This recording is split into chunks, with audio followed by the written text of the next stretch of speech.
Good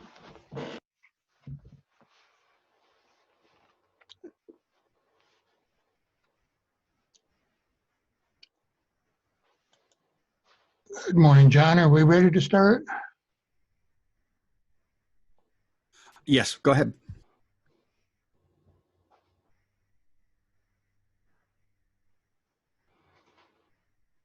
Okay, I assume it's the 11:30, so welcome everybody. We're going to talk about educational ceiling in college classes today. I hope everybody's doing well. I've been let's see now, there we go. I've been able to get outside for a while and do a little social distancing. I get out for an hour or two each week, each day to work on the trails around around our house. We have about 20 acres, and it's a good way to get away from well. So I hope everybody else is doing well. As we go back and think about it, a number of people have dropped out of college that have done quite well. A lot of the people feel the college courses are slow or not meeting their needs, such as Steve Jobs. He dropped out of Reed College. Bill Gates dropped out of Harvard. And Mark Zuckerberg also dropped out of Harvard. These are all people that found some of the college courses not quite up to their needs or level. There's a floor standard and a ceiling standard in a lot of courses in education. When we think about public schools, we're thinking about performance on both the lower level and the upper level. The lower level, we want to make sure that the students can read and pass, the no student left behind data.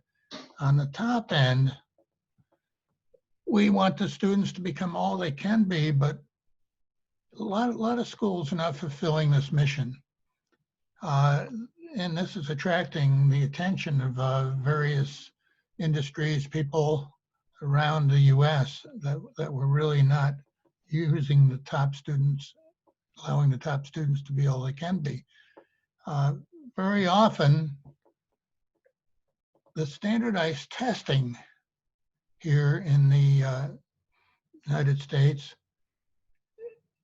forces the teachers to focus on the students that can have a chance to pass the test, but they're bubble kids. They may not pass it, but the student, the faculty, the teachers are sort of rated on how many people pass the test.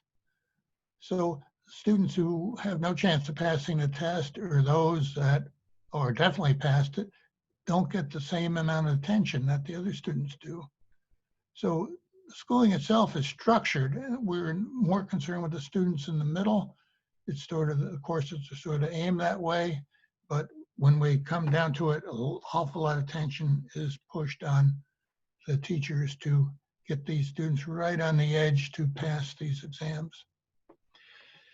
Also, we're not going to cover that as part of the topic today in the time we have allotted, but there's a large amount of research to document how the odds are stacked against students and faculty from working class backgrounds. That'll be a topic for another day, but I didn't want to make sure that that was up on the board here. Well, let's look at the college level. First 2 years especially, we're on the assembly line. This is what you have to know in course 1. This is what you need to know in course 2. I've worked with professors that have planned out their courses so precisely, they have things down to the minute. So many students go through a course like a robot. They cover this, and this, and I memorize it for the exam, and I'm all set. Of course, I wanted to make a note at this, at junior and senior level, there's a number of courses that move beyond the assembly line model. Not all, but a number of courses move beyond that. I've seen it even in the schools. I've seen a third grade teacher complain they couldn't teach material to a top student because it was a fourth grade material. So we're pretty much tied in to the assembly line model. Well, today I'm going to discuss various approaches I've used to encourage students to go beyond the basic course material. So especially the students, sometimes a pretest or whatever, sometimes students could pass the material even before you started a module or unit. First thing I want to talk about is assessment and evaluation. For years, I've heard professors use the two interchangeably. There is a difference between assessment and evaluation, and it's an important tool that we can use. So again, I've seen assessment and evaluation used hand in hand. It's exactly the same. And we're going to talk about how we can use assessment to improve learning as opposed to evaluation. Let's look at an example. Suppose you have a paper that the students are going to turn in, but you have them turn in the paper a week or two, probably a couple weeks ahead of time. Then you go through and assess the paper. Here's some strong points. Here's what you can do to improve it, etc. Before you turn it in to be graded, before the student turns in to be graded. That assessment will be taken quite seriously, and the student will use it to improve their work on the paper. Whereas an evaluation, and again, I've seen professors spend hours on papers evaluating them, putting comments on them, and then putting a grade on it. That's an evaluation. Remember, the assessment's what you're doing for growth before the evaluation takes place. But I don't know how many times I've seen students look at the papers, try to find out, is there anything they can raise a grade with? If not, they simply toss them in the basket, despite the professor's many hours of work writing stuff on. The hours of work probably should become on an assessment of the papers, not an evaluation of the papers. By the way, please step in and ask questions or comments. I don't have the, I'll be working on the PowerPoint here, so I don't have up the private notes chat thing. So please just speak up if you have a question. As I pause for questions, I'll move along. Now, big thing is time used in the classroom. Whose time is it in the classroom? Let's look at this example. Cuba owned by a disorganized parliament over 4,000 miles away. Cubans were in a constant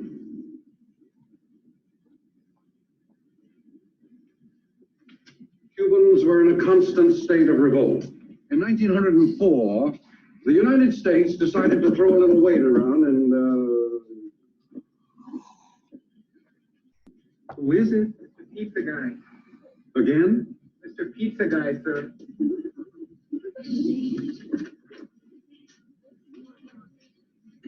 Order the double cheese and sausage.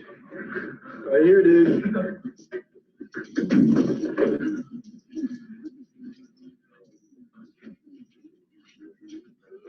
Here you, dude.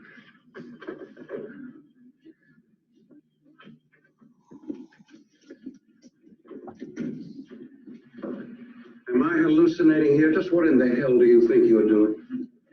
Learning about Cuba, having some food. Mr. Spicoli, you're on dangerous ground here. You're causing a major disturbance on my time. You know, I've been thinking about this, Mr. Hand. If I'm here and you're here, doesn't that make it our time?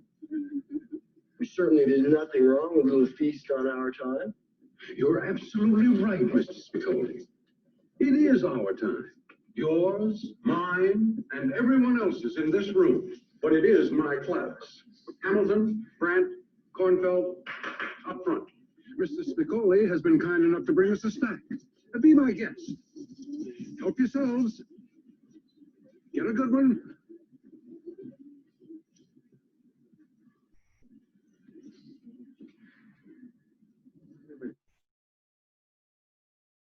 So that brings up a question, whose time is it during the class? The students, the professors, etc. Well, it brings up, how should we design our class knowing that it's our time, both the professors and the students?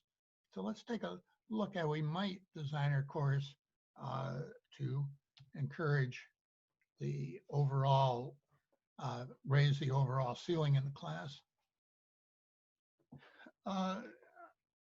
I have sat in with a lot of so-called course designers and everything, but the biggest thing we need to look at is, what do you want the students to know 3 to 5 years from now? Not what do they have to memorize for the next test, but the main objectives of your course is what, when the course is over 3 to 5 years from now, what do you want the students to learn from that? Again, so when you have over a course, looking what's important, what you should bring in the classroom, again, use the 3 to 5 years as a goal. Valuable class time. What should we be doing in class as to what you can be doing outside of class? What type of activities? I have seen classes where students have been assigned readings, and they will come in and will say, we're going to discuss this in next class. Comes time for the discussion, you see the students with some of the students with the books open on their laps, trying to sort of read through, pick up some passages that they could talk about. They obviously hadn't read it. Discussions are usually fairly weak on that. But the thing I like to do is to say, read the section on website evaluation. And we're going to discuss it next time, but when you come into class, there will be a short quiz on the reading. I make the quizzes so that I can grade them quickly. I don't want to spend hours on it, but you'll be surprised how much better the discussion will be, as opposed to saying, just read that and we'll discuss it. It takes a little bit of time, but not a whole lot of time. And the students realize, again, I'll come back to this, but they realize that it counts in their evaluation system. One thing I do is have different levels and assignments, and I give examples of this for the students. Here's an assignment you can do, and I'll revisit this a little bit later on. You can do this much for a C, additional for a B, for an A. I give the basic assignment, and then I give them examples of what a C looks like, what a B looks like, and what an A looks like. So I would encourage them to explore examples beyond just the basic assignment. And again, if it doesn't count, students have plenty of other work to do, or parties, etc. So make sure it counts. In this case, 7 for a C for the basic assignment, and then they can work their way up to an A by doing some, what I call extras or research or whatever. Where are you aiming the course? What level you want for your course? Well, an awful lot of courses that I've sat in on, talked to people about, exams are at the knowledge level. When students say, I'm studying for exam, they memorize it, i.e. make it stick, etc., other methods to memorize. So memorization at the knowledge level isn't really raising the ceiling at all. The next level, they can move up to comprehension, the aha movement. I can explain it, paraphrase the problem, then application level. And I think many of you are familiar with Bloom's level. There's different variants on this, but basically going from memorization to understanding to being able to apply the material that they're learning. Well, how can we raise the level? As I said before, I announce the quizzes. If I say there's a possibility of a quiz, that'll affect a few students, but many students will say, maybe I'll gamble there won't be a quiz this week on the reading, etc. If you announce it, it's like a directed study. We will have a quiz on this type of thing. Again, make the quizzes fairly easy to grade.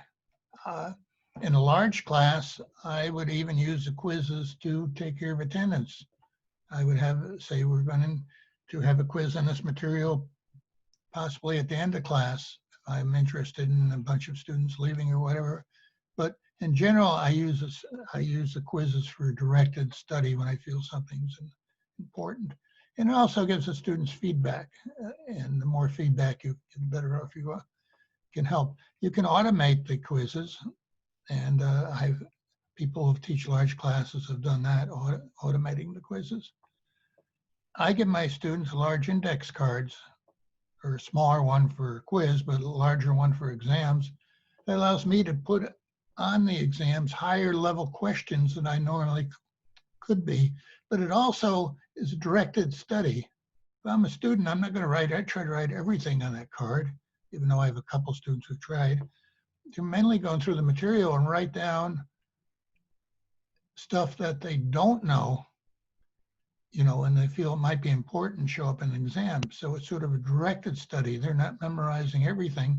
They're going through and say, gee, I really should know that, so write it down. And I've had a number of students say, well, when I go in and take the exam, I hardly use the card because I already studied that material. So it's a good way to raise the ceiling in that respect. Again, I even allow the card for the quizzes on the reading, even if it's a short quiz, that'll force them to go through the reading and say, oh, here's some points. So it's sort of a focus thing again, but the key there is it counts in the evaluation system. By the way, if you're going to go away from the knowledge level on exams and everything, you need to tell the students to get buy-in. Otherwise, they're going to say, you didn't teach us this. A simple example would be teaching the area of a square, side times side, an area of a triangle, 1/2 base times height, and then putting a square with a rectangular roof on it and say, what is the area of this figure? Well, they say, well, you didn't teach us how to find the area of a house type figure. So we're actually raising the level, and they would become frustrated. You didn't teach us this. How do you expect us to know that? So you have to, if you are going to raise the level of exams, etc., make sure you get student buy-in as to what you're doing. Otherwise, of course, the famous thing, who took my cheese? You didn't give us it wasn't on the study guide. How do you expect me to know that type of thing? So again, make sure you get buy-in.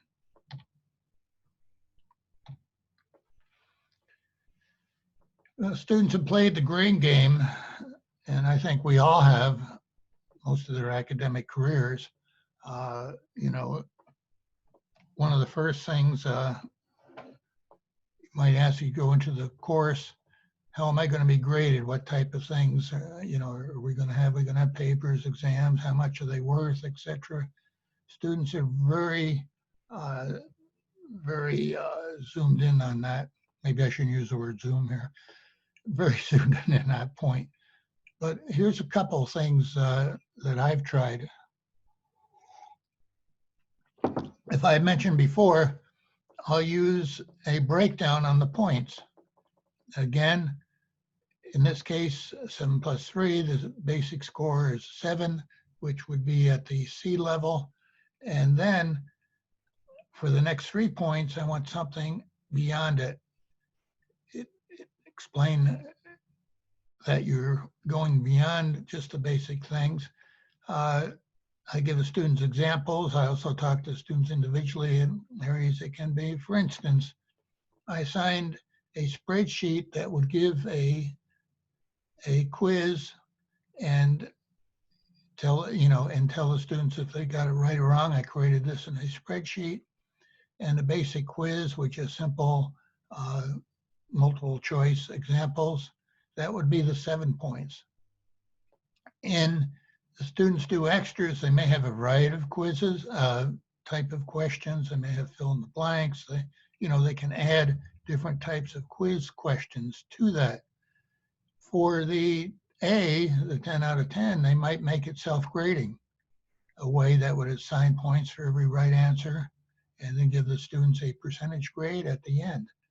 That would be beyond what's required, but notice it counts. So the students that are in the, bouncing off the ceiling have a chance to go beyond the ceiling, and they know it counts. So the time they spent on it is rewarded in the evaluation system.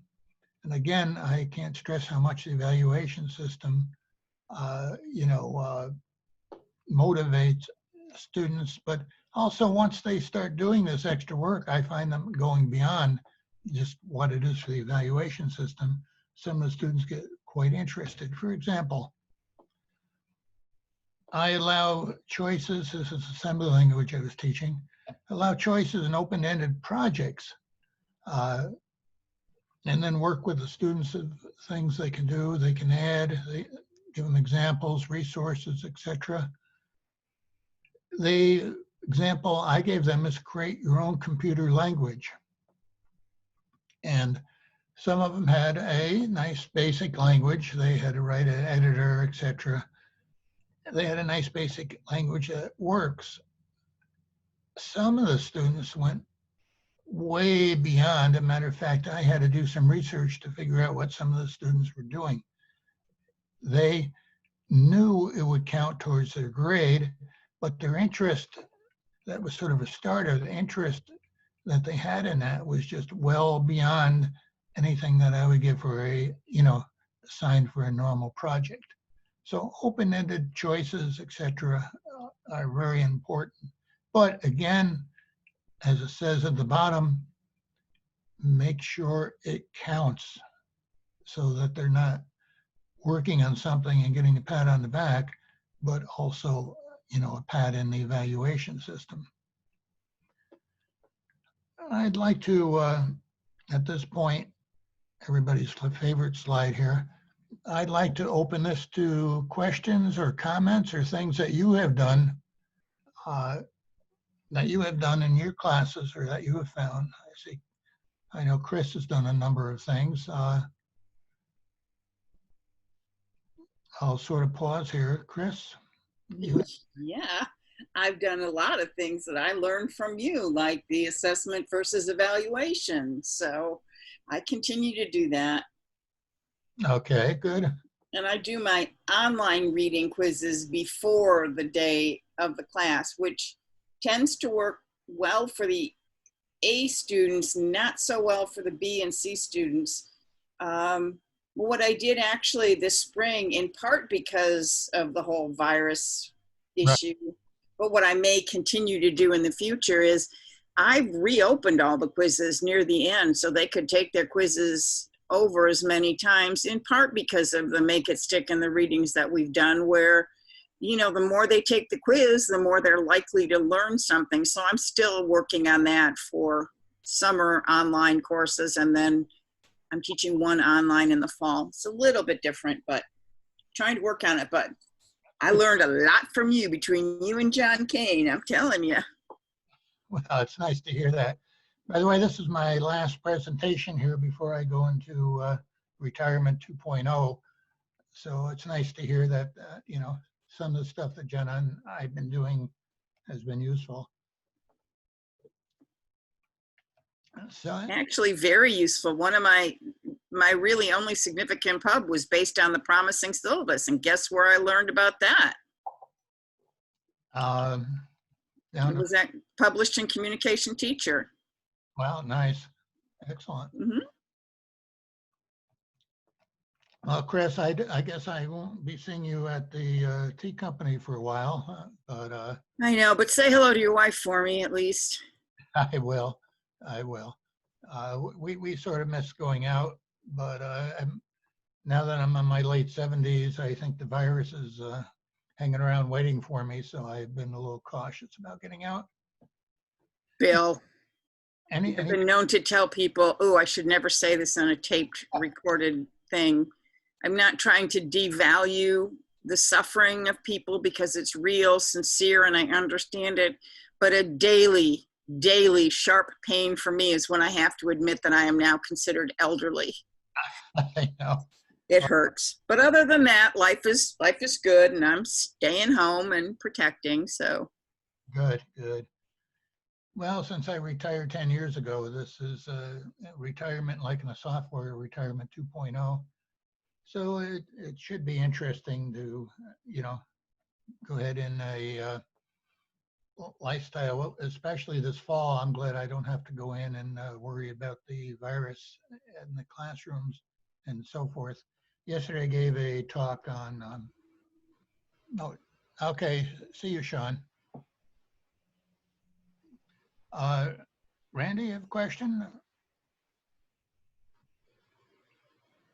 No, by just making myself visible. Well, I enjoyed your presentation though. There's a lot of interesting things. Well, I did have a comment because one of the things that I always am concerned about is I almost don't want everybody in the class to get an A, right? Because then I get a frown down look from other people like, oh, it's too easy, or oh, right? So how does that play into this whole thing? well, I find that a lot of students don't have the interest or the ability to go beyond a lot of times. So you're talking about the Bill Gates jobs, maybe not that level, but at the upper end. So my overall average is probably a B minus. Okay. Classes. John. Okay, John would like. Oh, the party pooper. I think John just wants to get rid of me here. No, I hate to end this, but I got to render the video, and I have a meeting starting in less than a minute with some people in Albany that I have to get to. So Okay. I'm sorry. Bye, everybody. Thank you. I will stop the recording. Right. And thank you, Bill. yeah, happy retirement, Bill. Thank you, everybody. Yep.